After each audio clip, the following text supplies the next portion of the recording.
início então ao nosso estudo na Igreja Centrada, que nós estamos estudando já, estamos no capítulo 25.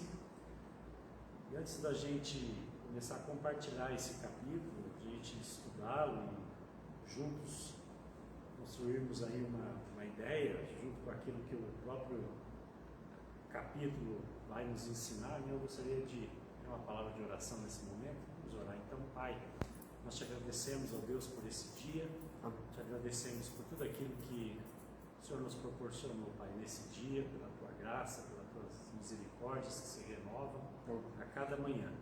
Te louvamos por esse tempo aqui juntos, obrigado por tudo aquilo que o Senhor já vem falando a cada um de nós, através daquilo que temos experimentado aqui, através desses estudos. Pedimos que o Senhor nos ajude a aplicarmos, a colocarmos em prática, principalmente a estarmos cada vez mais com o nosso coração sensível, Pai, para te servir, para reconhecer a tua grandeza, a tua fidelidade, ó Deus, para com as nossas vidas. Nós te louvamos por esse momento, Pai, e te agradecemos no nome de Jesus. Amém. Nós queremos também dar as boas-vindas também àqueles que estão assistindo, né, pela transmissão. E como eu disse, hoje o tema é pondo as pessoas em contato com a cidade. É o capítulo 25.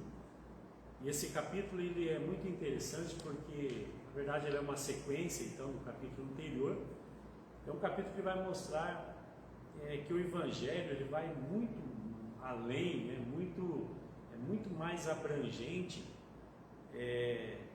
no fato de que pôr os cristãos em contato uns com os outros, né? Então ele, o Evangelho, também nos põe em contato com as pessoas da cidade, né? Ele dá essa ênfase, pessoas principalmente que não conhecem a Deus, né? Essa é colocar o Evangelho em contato com as pessoas da cidade, e principalmente essas pessoas, ou aquelas que ainda não conhecem a Deus, cujas necessidades dessas pessoas, onde nós podemos ajudar a entender através dos ministérios da justiça e ministério da misericórdia. Então ele faz uma colocação interessante que ele relata, ele usa o exemplo aqui no Ocidente, né, duas questões ministeriais. A primeira, uma ênfase na palavra e nas ações, e elas foram separadas quase por um século, né, uma da outra. Então houve aí facções políticas, denominacionais, né, e o ministério conservador, ele destaca a importância, né, da moral do indivíduo, onde ele atesta o apelo à conversão por meio do Evangelho, né, e também por meio da pregação. O ministério liberal, ele destaca aqui a justiça social, né? Ele rejeita aquele apelo aberto à conversão. Então ele usa o exemplo aqui de Jesus, né, que ele chama seus discípulos para pregar o Evangelho, para que todos se arrependam, né, e creiam no Evangelho. E quanto a alcançar o próximo, que ele creia em Deus, quer ou não, né? Então essas duas questões têm que caminhar sempre juntas. Ele fala que isso não tem como desassociar, tem que estar ali bem ligado, interligado, associado uma na outra, né? E por que precisa ser assim? Então ele fala que palavras e ações, elas caminham juntas, teologicamente. Então Jesus ele pregou, por exemplo, a palavra, mas ele não só pregou, ele curou as pessoas, ele alimentou as pessoas, né? E o reino final será a justiça para todos. Então ele dá uma ênfase muito grande com relação a isso, né? E aí ele coloca que os cristãos podem proclamar, né, fielmente o Evangelho por meio das palavras e atos de compaixão e justiça, suprindo sempre as necessidades materiais, né, das pessoas, e ao mesmo tempo convidar essas pessoas também para que façam parte, né, da família da fé. Jesus ele coloca aqui também: alcançar o próximo com o Evangelho é pregar a mensagem do Evangelho. E aí ele coloca algumas bases bíblicas para os evangelhos, para os ministérios de misericórdia e o ministério de justiça. E as bases bíblicas que ele coloca aqui são 3 conceitos bíblicos fundamentais. Ele coloca o primeiro conceito, o próximo, o segundo conceito, o serviço, e o terceiro conceito, a justiça. Então, o primeiro ponto, o cristão deve amar o próximo.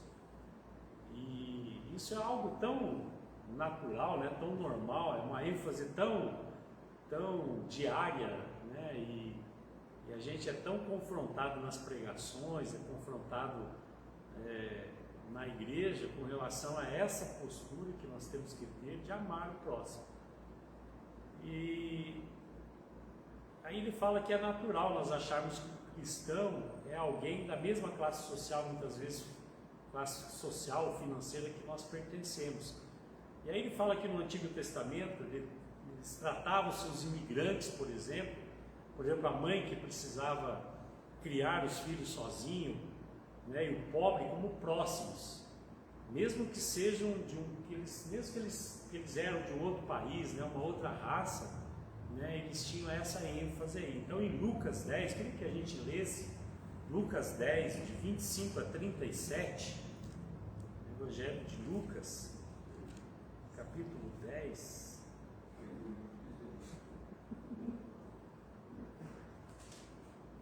De 25 a 37.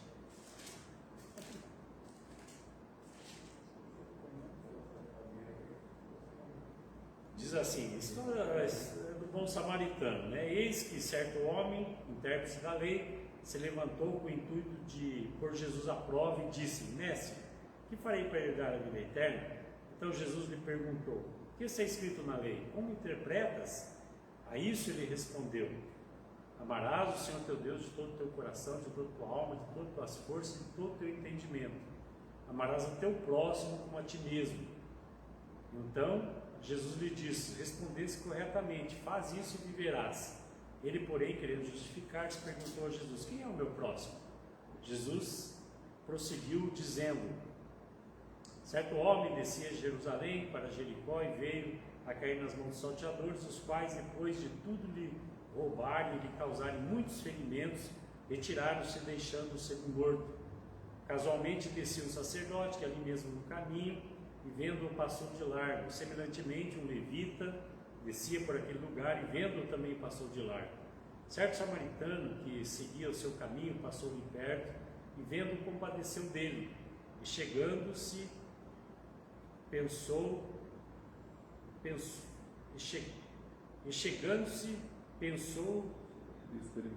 nos ferimentos, aplicando-lhe óleo e vinho, e colocando-o sobre o seu próprio animal, levou-o para uma hospedaria e tratou dele.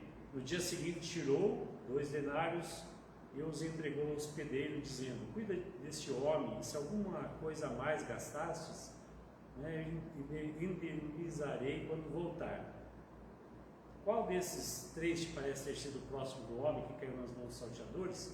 Respondeu-lhes o intérprete da lei: o que usou de misericórdia para com ele. Então lhe disse: vai e procede de igual modo. Um texto bastante conhecido, né, esse de Lucas 10, porque Jesus aqui ele vai muito mais além. Ele afirma que qualquer pessoa necessitada é o nosso próximo. Essa pergunta, quem é o nosso próximo? Né? Qualquer pessoa necessitada, mesmo sendo de outra religião, mesmo sendo a nossa responsabilidade sempre é incluir numa abordagem com essa pessoa o amor e a justiça. Então 2 coisas são bem interrelacionadas aqui na Bíblia. Quando Deus diz: amarás o teu próximo como a ti mesmo, ele usa aqui no livro, ele até fala aqui que quando isso acontece, não é para trapacear, não é para corromper, não é para demonstrar parcialidade com o pobre, nem favoritismo com aquele que é mais, que é o poderoso, digamos assim, aquele que tem mais posses, né? Nem fazer com que coloque em risco a vida do nosso próximo. Então Deus é um Deus de justiça, e qualquer um que se relaciona com Ele também se preocupará com a justiça. Eu acho que isso é uma aplicação interessante, né, que ele coloca, por Deus ser um Deus de justiça, qualquer um que nós nos relacionarmos, né, com Ele, nós devemos ter essa mesma preocupação. Né? E aí ele coloca como ponto número 2, o cristão é chamado para servir.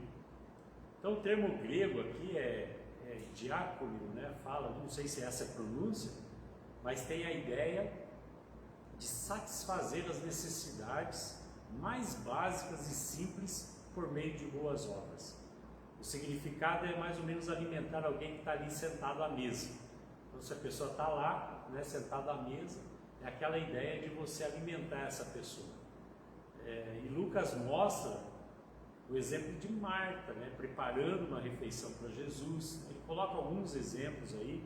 Ele fala da igreja primitiva, né, o suprimento das necessidades diárias das viúvas, né, também é chamado de diaconia, né? O exemplo da última ceia, né, que Jesus fez a pergunta, pois quem que é maior? Né? Quem está à mesa ou quem serve? Jesus faz essa pergunta. Porque o sistema de valores, né, ele fala aqui daquela cultura, servir os outros era considerado trabalho inferior. Né? E aí Jesus faz uma afirmação surpreendente, né, de que a grandeza do cristão é o polo contrário dos valores do mundo. É interessante isso aqui. Eu estou entre vocês, sou eu quem sirvo, né? Então eu estou entre vós com quem serve. Jesus como exemplo, como modelo, como alguém que veio para servir e não para ser servido. E esse é o maior padrão de grandeza, né, que ele coloca aqui do cristão. E aí 1 João 3, 17 e 18, nós vamos ler lá também. 1 João 3, 17 e 18, diz assim, porque, não, 1 João 3, 17 a 18.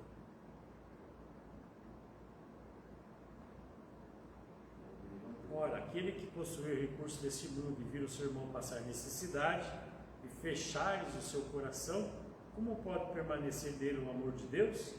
Filhinhos, não amemos de palavras nem de língua, mas de fato e de verdade. Então ele coloca isso como referência, né? Que é mais ou menos aquilo que Jesus fala lá para aquele samaritano que atendeu, né? Ele não fala para eu amar, somente amar, não eu gosto, não, vai e faz o mesmo. Ele tem que ver a prática. Não é somente essa que é ali, eu ajudo, não, é por amar, exatamente. Interessante essa palavra, servir humildemente, a gente se colocar no papel de, a gente se colocar como menor por amor ao próximo, né? Então isso é interessante, não apenas servir assim, estou te dando isso aqui, não, mas com humildade, com amor. E às vezes até prestar alguma coisa para aquele que necessita, mas mais como, já vou fazer isso aqui de qualquer jeito, né? Porque daí eu já me livro, tá? Mas a gente vai ver que essa abordagem é bem diferente, né? Dentro da ótica desse capítulo, do que ele está colocando aqui no livro. E aí em terceiro ele fala: o cristão é instruído a fazer justiça ou viver justamente.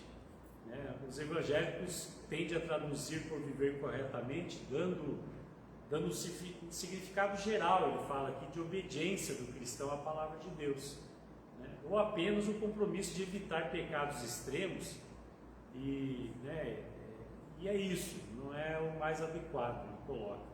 Então o que a Bíblia quer dizer com fazer justiça? Aí o Bruce Waite ele deu uma definição extraordinária de justiça. Ele coloca que os justos se dispõem a levar desvantagem para que a comunidade tenha vantagem. Os iníquos se dispõem a trazer desvantagens e a comunidade para levarem vantagem. É uma coisa oposta à outra.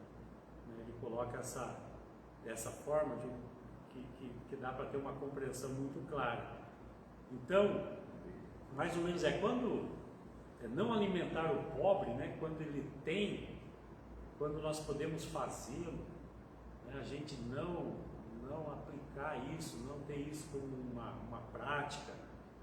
Ele fala aqui de obter lucro, né, excessivo, né, nos ajudar nos negócios, né, enquanto você paga uma miséria, às vezes para os funcionários, isso tem muito. Né, empresas que muitas vezes sugam demais o funcionário, pagam mal, né, ele coloca dessa forma também. Em tudo isso nós prejudicamos o semelhante enquanto nós levamos vantagens. Infelizmente a lei de Gerson aí, né, levar vantagem em muitos segmentos, e isso é muito claro, né, acontece muito. Então a justiça é uma atividade diária, não pode ser uma coisa um dia eu vou fazer, não, é uma atividade diária. Viver de forma justa é viver atento às reivindicações que a comunidade nos faz. E aí ele coloca que significa levar desvantagens para que os outros tenham vantagem. Isso se aplica em todas as áreas da vida, não só na questão de você alimentar o próximo, de você fazer boas obras. Isso está relacionado ao trabalho, está relacionado à família, está relacionado aos relacionamentos, né, em nossos direitos como cidadão, né, ir além do que é legalmente exigido de nós. A Bíblia fala em não sermos demasiadamente justos, né? E aí o Antigo Testamento ele deixa claro que a justiça de Deus significa repartir alimento, moradia e outros recursos básicos para aqueles que têm menos, né? São atos de misericórdia, né? Ele coloca isso dessa forma, atos de misericórdia, que implica em compaixão e atos de justiça, dar às pessoas o que é devido. Eu acho que com o bom samaritano ali, aquilo que ele fez foi, né, ele prestou um serviço ali momentâneo e tal, mas que foi importante para aquele momento, né?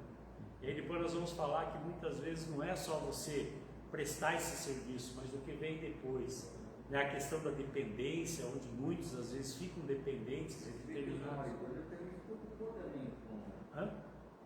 Também acabou se preocupando. Eu vou para isso, se você precisar mais de alguma coisa e tal, houve um pouco dessa coisa. Veio ressarço.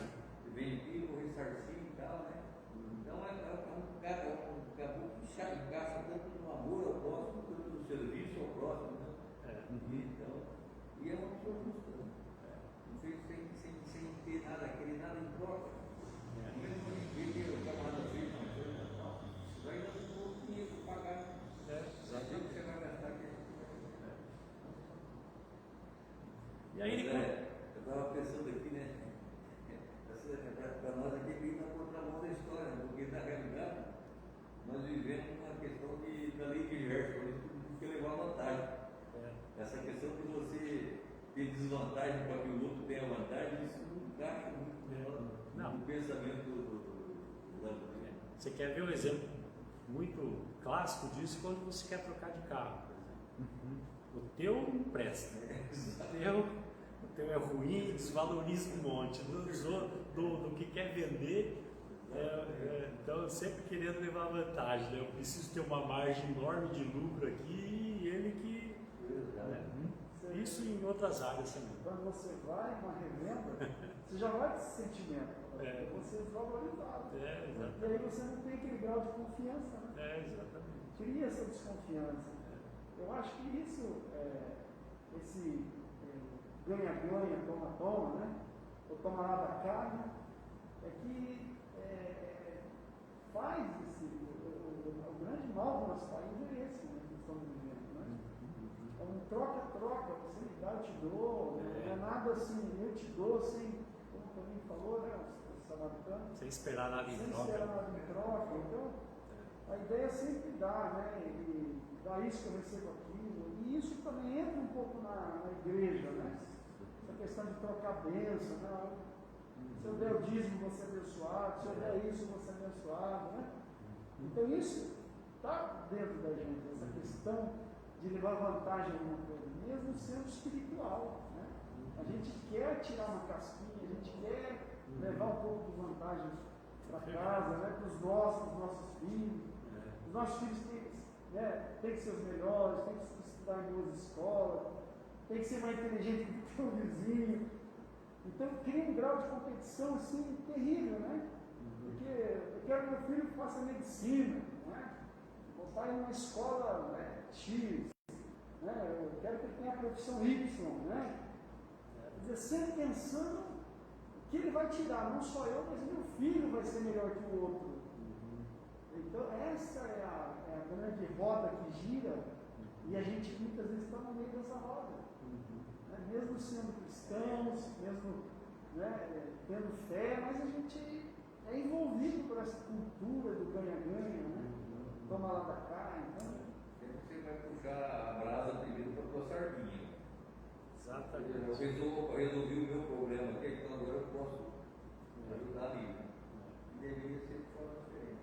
Essa é a questão do justiça é isso. Você não se preocupar com o seu eu em prol do outro. Exatamente. Até me veio um pensamento que muitas, até as igrejas no nosso país, para fazer ação social, cria uma ONG para ter benefício do governo, e alguns falam, vamos ver que vai ter uma verba especial. E muitas vezes assim, não é pensando em doar, mas assim, pensando, vamos fazer uma coisa, mas temos que receber em troca, né? Se deu, e talvez o desafio nosso era fazer mais coisas voluntárias mesmo, que a igreja tendo uma atuação de amor, naquilo que ela pode fazer, se doando mesmo, sem esperar até mesmo essa contrapartida, muitas vezes. Eu falo isso como igreja, né? Então é uma coisa que a gente se reflete, que eles acabam entrando nessa onda mesmo de. Então, se eu não tenho uma contrapartida do governo, então eu não faço nada, porque eu não estou recebendo nada. Se eu estiver recebendo, então eu vou fazer. Exatamente. Em todos os segmentos, né, tem dessa forma. Não que determinadas coisas sejam compreensíveis em outros segmentos, né? Mas tem situações que para a igreja não é compreensível. Não dá para você compreender, de repente, que a igreja ela tem alguns interesses em prol da igreja, em detrimento dos irmãos, em detrimento das pessoas. E muitas vezes tem coisas que não encaixam, por exemplo, o cristão. Não encaixam na situação. Né? Eu estava vendo um pastor falando com a igreja no lado político da coisa, defendendo uma política, e chega a dizer que fala, sabe, se você não gosta do fulano e tal, você tem todo o direito de não gostar. Se você tem todo o direito de fazer. Rapaz, eu comecei a pensar naquela lado. E onde é que fica a questão? Jesus fala assim, você amar o teu inimigo e orar por ele. Quando o pastor chega aqui e fala para o camarada, assim, para a igreja, dizendo, se você não gosta do nome que ele citou lá, se você não gosta do Silas Malafaia, você tem todo o direito de não gostar dele. Tudo bem, o cara pode até não gostar, agora você não passa incentivar e orientar. Você não deve gostar de uma pessoa, como Jesus põe na palavra dele, de que nós devemos amar os nossos inimigos, porque amar o amigo até o ímpio faz isso. Essa é a diferencial do cristão. Né? A capacidade de amar o inimigo. Né? Então são situações assim que quando você não encaixa no contexto de igreja, tem situações que realmente você não aceita assim, em termos disso, no cristão não encaixa. E a igreja não precisa ir muito longe, né, de amar o inimigo, porque daí você já está no extremo, né? A pessoa já atua aí, você já sente ela como inimigo, mas às vezes dentro da igreja mesmo você tem um relacionamento, entender e ter um relacionamento, às vezes você tem divergência de opiniões com pessoas dentro da igreja. Né? Você tem, um pensa de um jeito, outro pensa de outro, você discute um assunto, você pensa de uma forma, aí né, você tem essa. Congregar com os irmãos. Congregar e. Conversa uma palavra, uma coisa, meio que lá, olha, irmão, olha, você falou isso, tal, né? Vamos consertar aqui, conversar, eu amo você. Não, né? Não deixa de congregar, ela abandona a obra para poder, porque foi contrário ao pensamento dela. É complicado isso. Complicado. E aí ele continua dizendo que como cristãos, toda a bênção material, né, que nós temos é uma dádiva de Deus. A gente sabe disso, né? Tudo aquilo que Deus nos dá. E se nós não partilharmos essas dádivas, esses benefícios materiais, né, que nos foram dados, nós não somos culpados somente pela falta de misericórdia, ele coloca. Nós somos culpados pela injustiça. Isso aqui é pesado, né?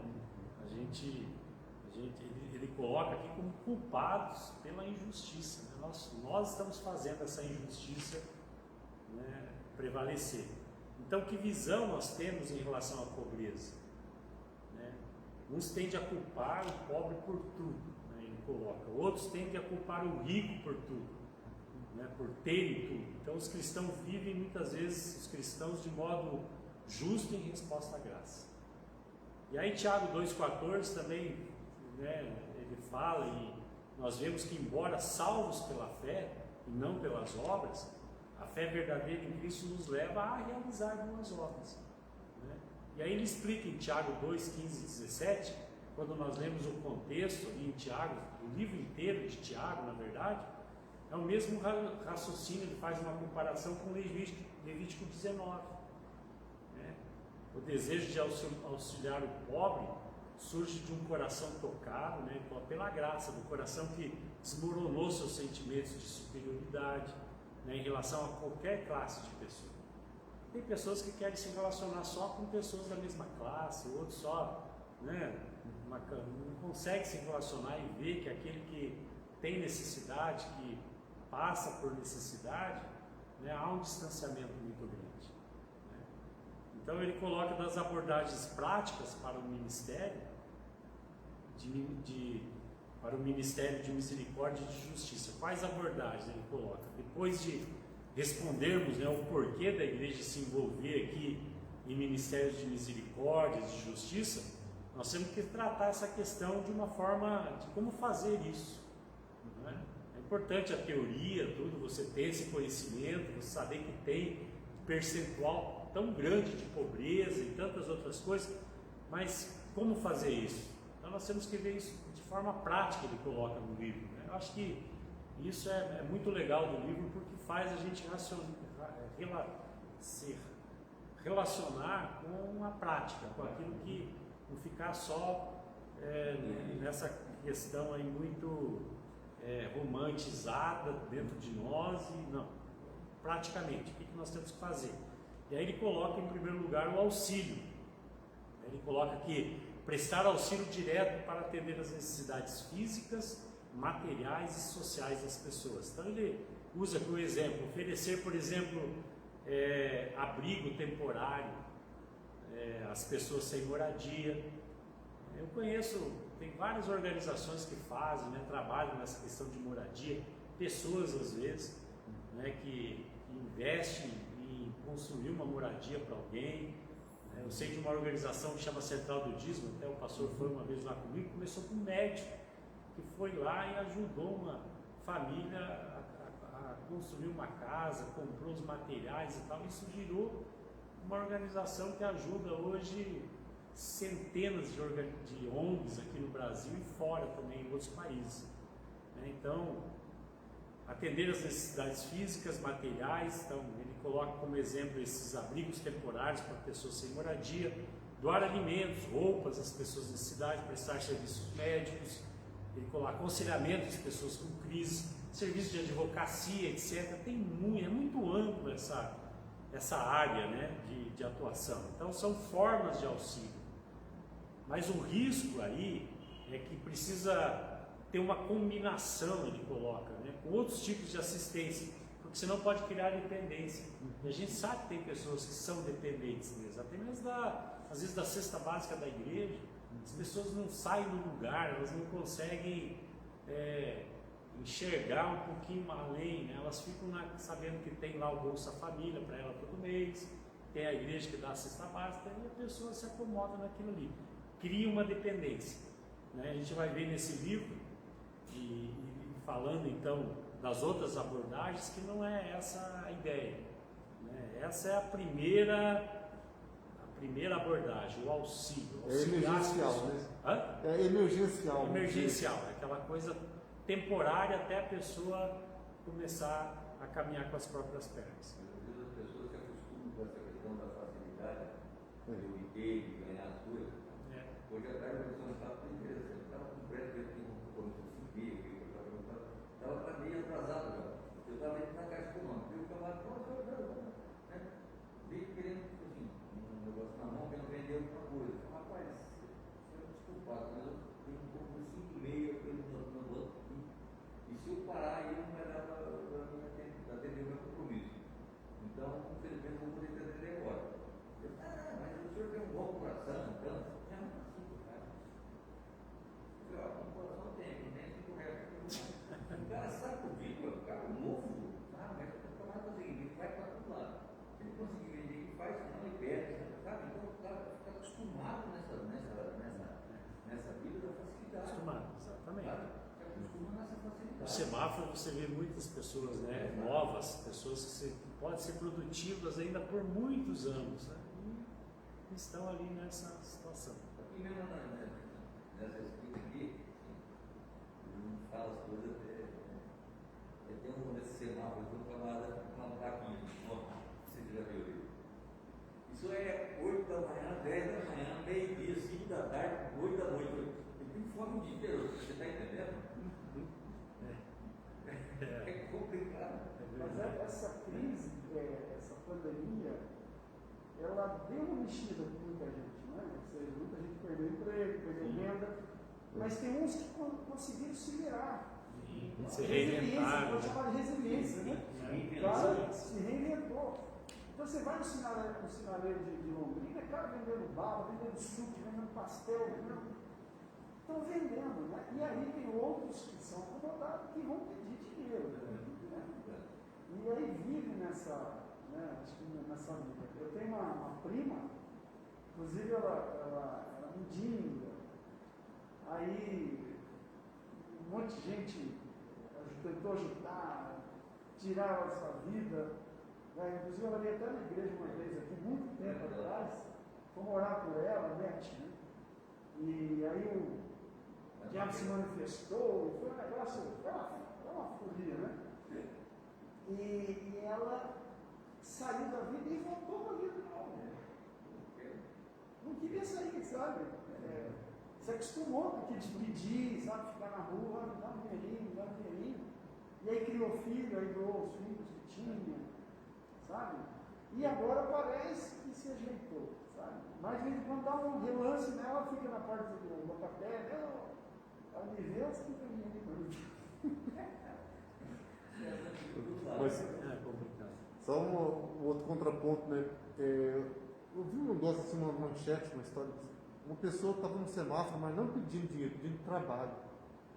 E parece que ele conversou com uma pessoa no carro e era uma empresária. Ela deu emprego. E ela deu um emprego e a pessoa super capacitada e deu tudo certo. Quer dizer, então, a criatividade também, né? A pessoa vai lá para o semáforo só para pedir, mas alguns vão para vender e aquilo se torna um trabalho mesmo, ele começa a ter um ganha-pão ali, e outros chegam e falam, eu quero trabalhar, me arruma um emprego. E aí alguns conseguem, né? Consegue. Então, quando a gente vê que tem o lado da pessoa se acomodar e tem aqueles que não querem se acomodar mesmo. E é claro que aí entra aquela questão, nós como igreja e a sociedade tem que pensar em ajudar todos, né, na verdade. Né? De uma melhor maneira, aí a gente vê que as pessoas que estão na rua muitas vezes estão acostumadas, deveria ter um mecanismo de acessar essas pessoas e de fato ajudá-las a sair. Só que tem umas que, mesmo tendo todo o esforço para se ajudar dessa maneira, elas não querem, já se acomodaram naquela situação. Né? Exatamente. Às vezes é ruim, é uma vida meio que desgraçada, né? Mas o cara tá lá pedindo o dia inteiro, ele ganha tudo, ele ganha bebida, ele ganha comida, ele não precisa pagar imposto, água, luz, nada, né? O cara tá. Muita gente se acomoda nisso mesmo. Esse é o caso aquele rapaz aqui, teve um servinho na mão, aqui também, farmácia, pintando aqueles quadrinhos. Acho que ele chegou aí para você, viu, Ramon? Não sei. Argentino, acho que ele não chegou, ele não tinha vindo. Acho que esse Não. O André foi. No domingo, teve culto aí, todo mundo boa, ele era um servinho, depois acabou que ele não foi. E eu fico, às vezes, pensando, ele é uma rua, ele pode ser igual, come, bebe, alguém, de forma ou de outra, ele está assim, entendeu?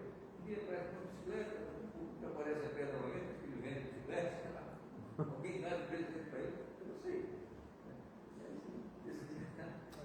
Esse dia eu estava chegando na esquina ali e eu uma coisa,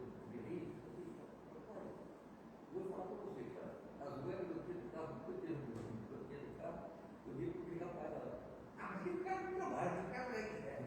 Aquele cara lá não precisa. O cara é vagabundo, o cara é sem vergonha. Eu não, ele tem os padrões para a do sal, e tal. Agora eu faço propaganda dele, ele falou mal do auxílio. Cara, né? O cara não trabalha, esse cara trabalha. E aí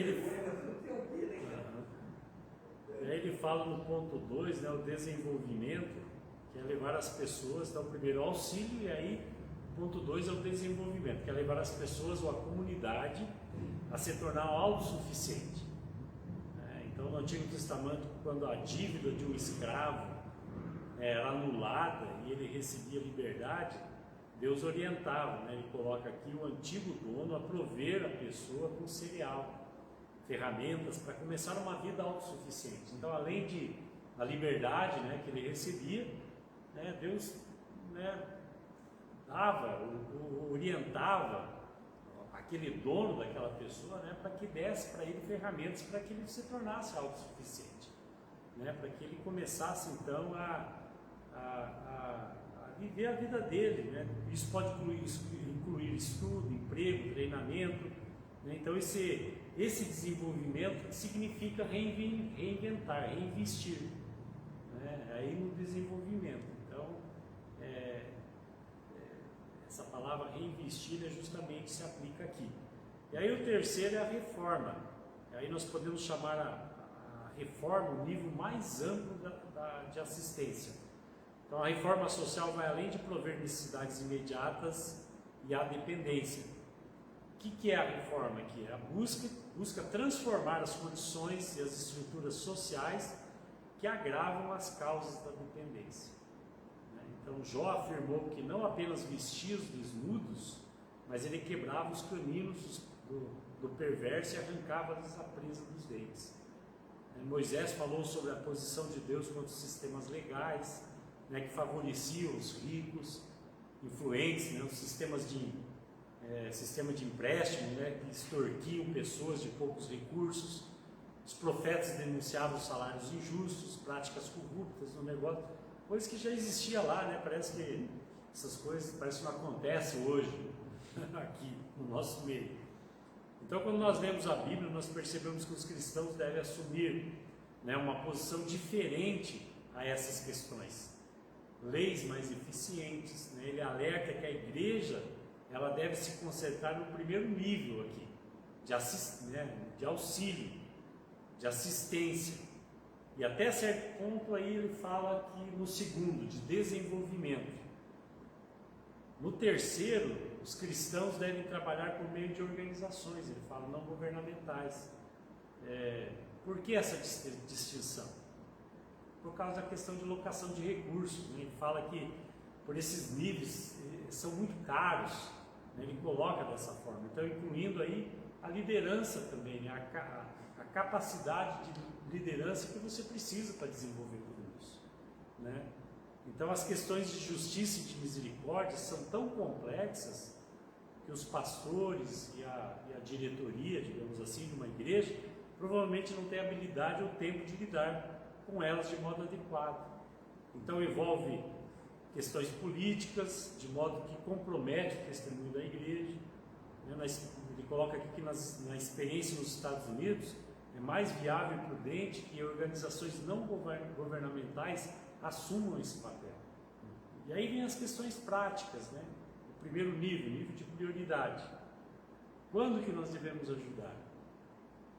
Esse tipo de ministério, ele coloca que é muito caro, então as necessidades são infinitas aqui. Se a gente começar a andar aqui em Rolândia mesmo, você vai descobrir centenas, milhares de pontos, né, de situações que necessitam, que precisam de auxílio, de orientação, de assistência.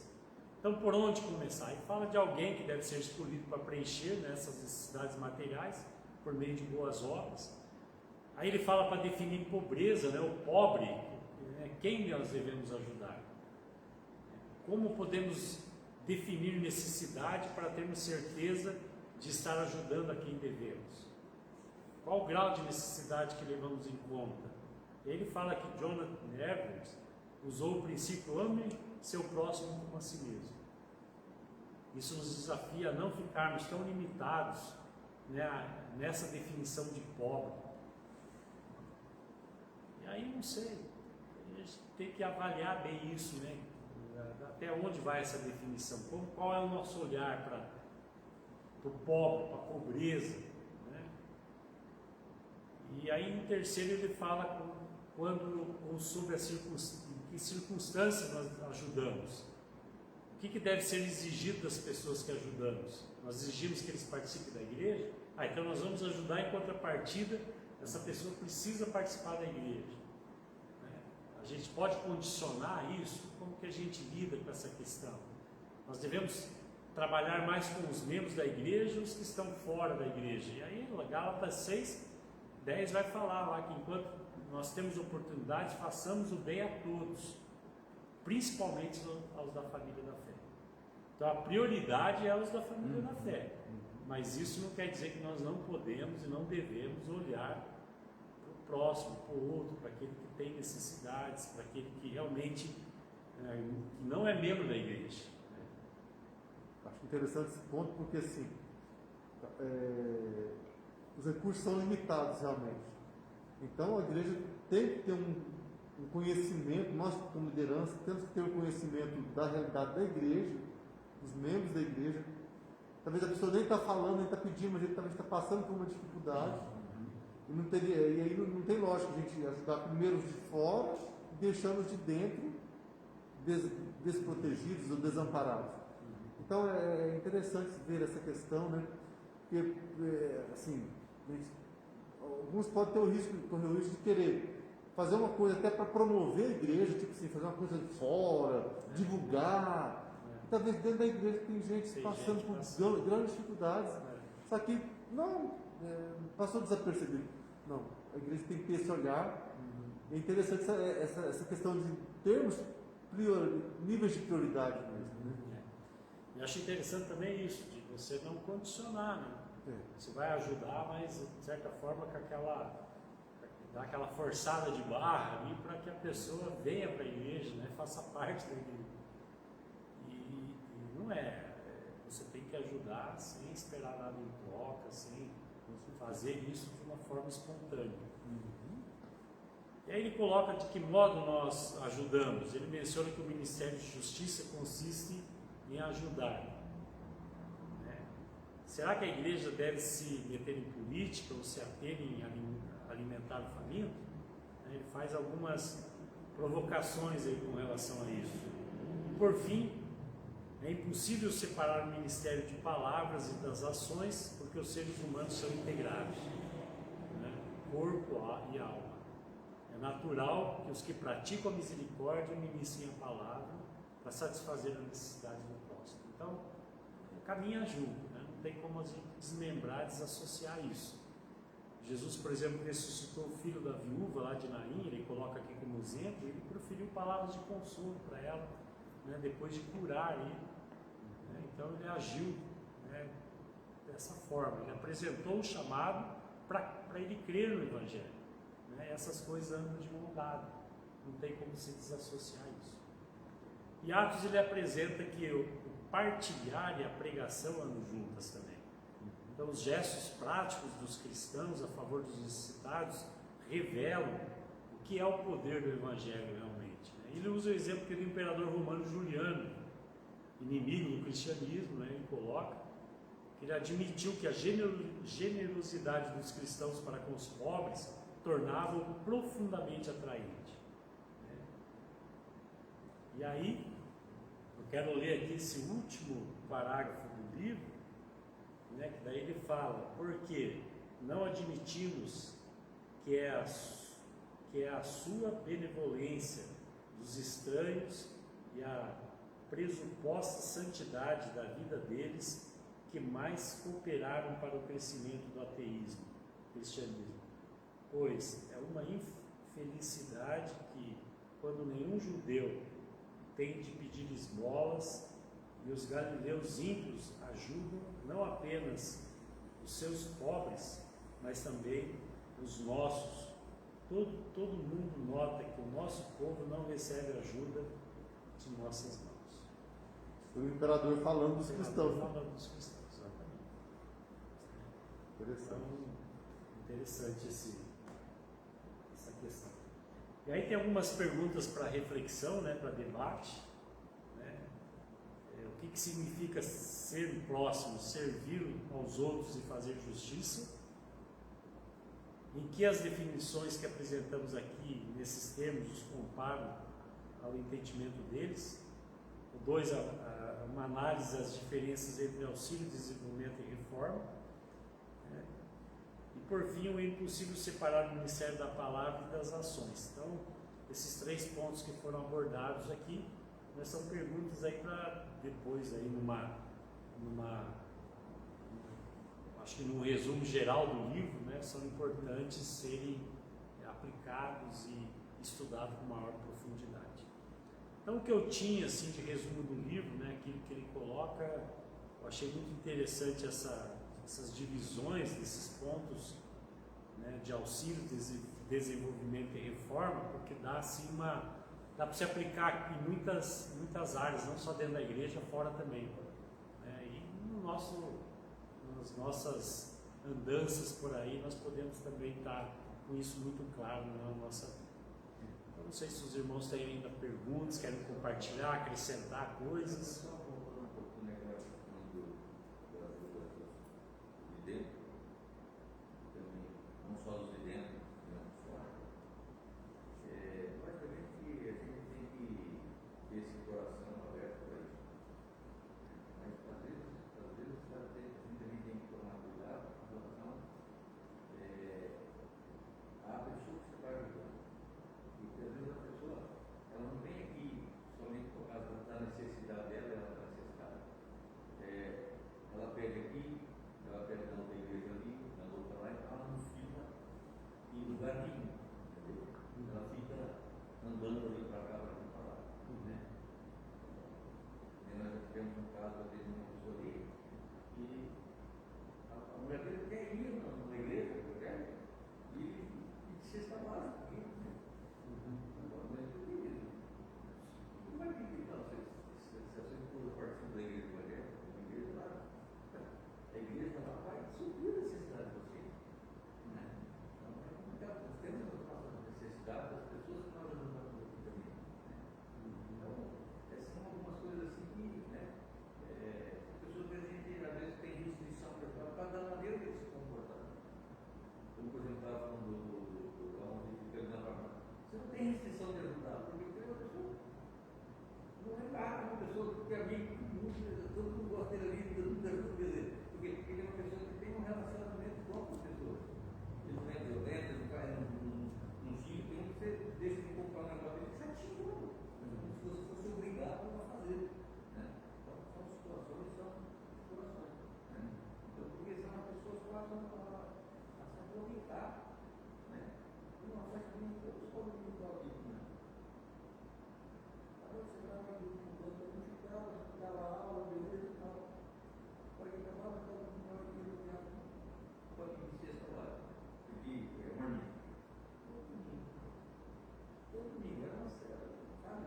Isso é o costume dele. Eu sei que eu passei no estava lá comprando dinheiro, eu disse,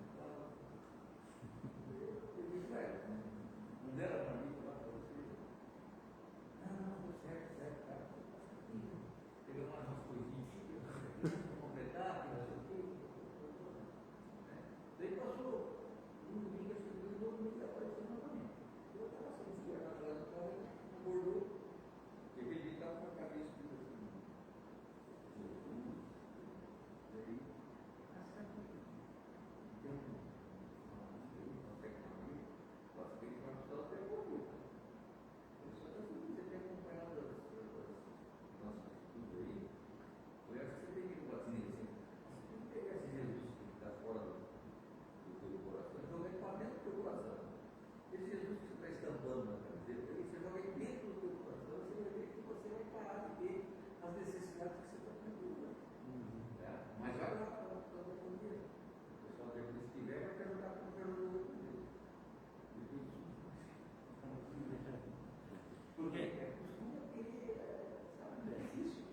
legal aqui é que ele fala de buscar transformar as condições sociais da pessoa, né, que aquilo que tem agravado e causado essa dependência. Mas tem muita gente que às vezes não quer sair dessa situação, aquilo que a gente já compartilhou aqui. Né? Você dá esse auxílio, você vê essa, né, e aí você ir para essa parte da reforma, né, que é essa parte de fazer com que ele transforme as condições sociais que ele está aí, que ele escolheu, né, e que tem agravado cada vez mais e tem causado dependência, e ele sair desse risco. O cara no semáforo lotado, digamos assim, teve uma oportunidade e conseguiu. Legal você trabalhar é quando você vê essa evolução, né? Mas tem pessoas que ficam realmente nessa dependência e não querem sair. E nesse caso, eu falei que essa pessoa que a esposa não tem igreja e tal, vamos ajudar, você tem que ajudar lá, nós damos nós. Vem para cá, começa a congregar conosco, a gente vai, né? Onde é que você mora? Onde é que você endereço para e veio o cartão no som, veio o cartão no som lá no endereço que deu. Ninguém andou na quadra, ninguém nem conhecia esse camarada. Ele deu um endereço totalmente diferente. Né? Ninguém conhecia. Ele outro dia chegou, disse que ia fazer uma visita que não apareceu. Isso é muito mentiroso, cara. Olha, nós fomos lá, ninguém nem te conhece o endereço que você deu, cara. Ninguém nem sabe quem é você lá. Não tem um vizinho lá que sabe quem é você. Não, você foi lá, eu fui lá. Entendeu? Deu endereço errado. Eles pediu ali na vida perto do depósito Fernando para cá. O fulano pulando, quase não, eu lá perguntando, ninguém conhecia. Quer dizer, então, só que ele falou, nunca vai ver com ele. Então, é que você falou, as pessoas eles não querem, sabe? Ele quer ficar aquela vida ali. E essa transformação é importante. Essa transformação da pessoa. Você tem que alimentar espiritualmente, tem que alimentar também, a pessoa está com fome. Se ficar falando de Jesus, a pessoa está com fome. Ajudar nessa necessidade também, né? Claro. Mas a pessoa também tem que ver evolução. Isso é evoluir.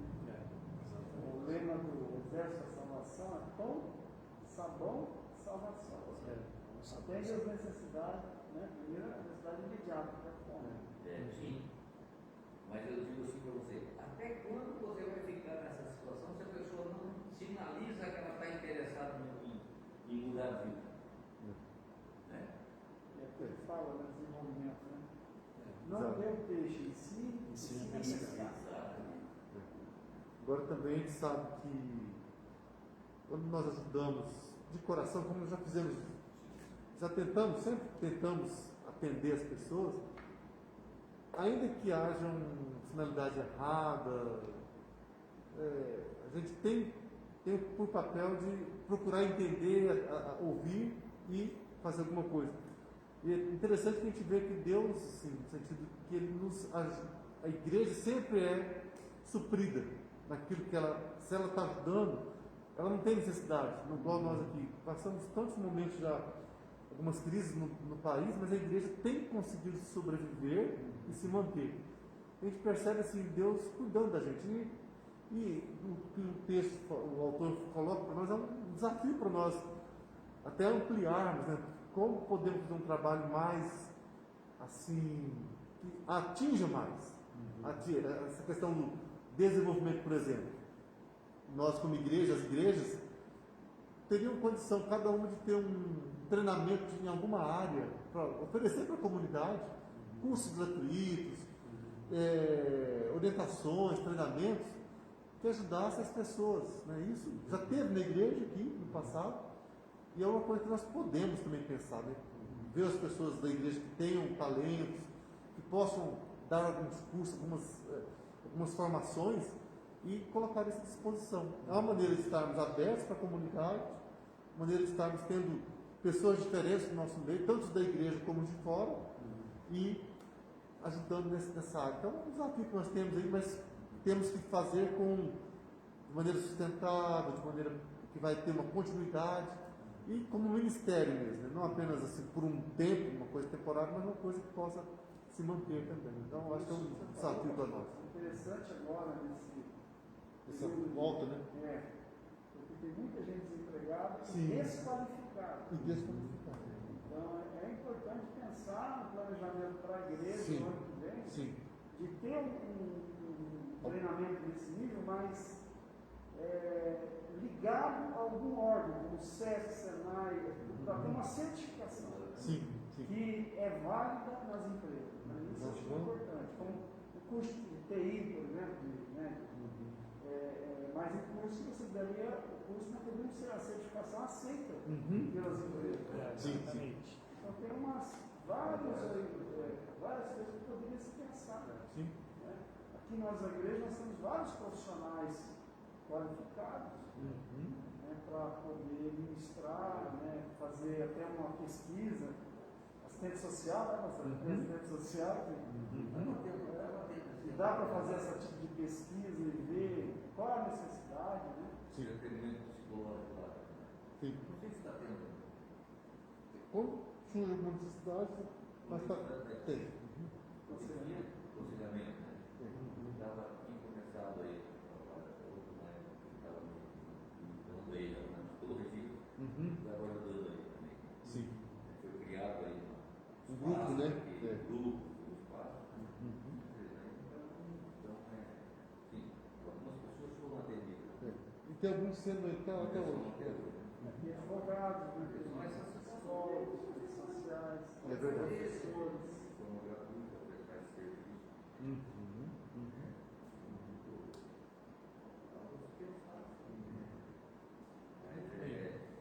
Que a igreja fica fechada praticamente a semana inteira, né? Exato. O espaço que a igreja tem poderia ser Mais otimizado, né? E é até interessante, eu já vi que em outras lições anteriores Sim. que a igreja ela poderia ser um referencial para isso. E nós estamos num ponto estratégico, central. Então, qual a relevância que a igreja tem nessa comunidade? Né? Nesse espaço dos vizinhos, toda essa relevância, que relevância que a igreja tem? Né? Muitas vezes fala igreja presbiteriana, você tem que explicar. Ó, é na esquina do Souza, não é? Ah, não, aquela lá embaixo. Não. Olha só, porque aquela lá embaixo tem uma relevância até, né? Porque se você. Desculpa falar, eu estava aqui. Mas muitas vezes as pessoas falam, IPI. Eu falei, não, é IPB. Mas onde que é IPB? Na esquina do Souza Mágico. Então, isso é ruim para nós. Porque qual a relevância que a gente tem na cidade? Então é um ponto para a gente pensar. Com certeza. Eu tenho até uma vez conversando com o pastor, a gente criar um ano, um dia no ano, onde ele presta um serviço à comunidade, aqui mesmo. Você fechar essa rua, usar para o aquilo que a gente praticamente fazia num dos dias lá, praticamente no último dia do BNB, os dias profissionais, implementar isso, e é isso todo ano, naquela data, naquele período, você fazer esse tipo de coisa. Você vai começar a ser conhecido. E no serviço que você está prestando, e pessoas podem ser ajudadas nessa área aí, ainda que seja uma consulta momentânea, mas ela pode dar continuidade a um custo pequeno que o profissional pode fazer, ou até mesmo voluntário. E também você tem questão diária, né? Você pode ter, usar uma salinha aqui, um advogado vir, né? Ter um analista, dar uma consultoria em assuntos que dá para se trabalhar, né? Exato. Então, é coisa de planejamento, se planejar e trabalhar nisso. Fechar, né? Tá joia, então. A gente pode compartilhar mais depois que fechar a transmissão, pode ser? Então a gente quer agradecer, né? Agora o capítulo 26, já estamos até o 30 aí. 30. Até o 30, faltam 5 capítulos. A gente quer agradecer a presença dos irmãos aqui, aqueles que oração, nós vamos orar agora, encerrando. Pai, obrigado, Deus, por esse tempo aqui juntos, obrigado por aquilo que esse capítulo desse livro nos ensina, Pai, coisas tão práticas que nós devemos repensar em nós, em primeiro lugar, como nós estamos tendo esse olhar para o nosso próximo, para aquele que necessita de ajuda, para aquele que carece, ó Deus, de algo que nós temos com tanta abundância muitas vezes. Sim. Nós queremos, Pai, pedir que o Senhor nos ajude a termos essa compreensão, vivemos, ó Deus, de uma forma onde possamos compartilhar mais aquilo que o Senhor tem nos dado. Que o nosso coração seja mais generoso, Pai, para com o necessitado, para com aquele que precisa. Sim.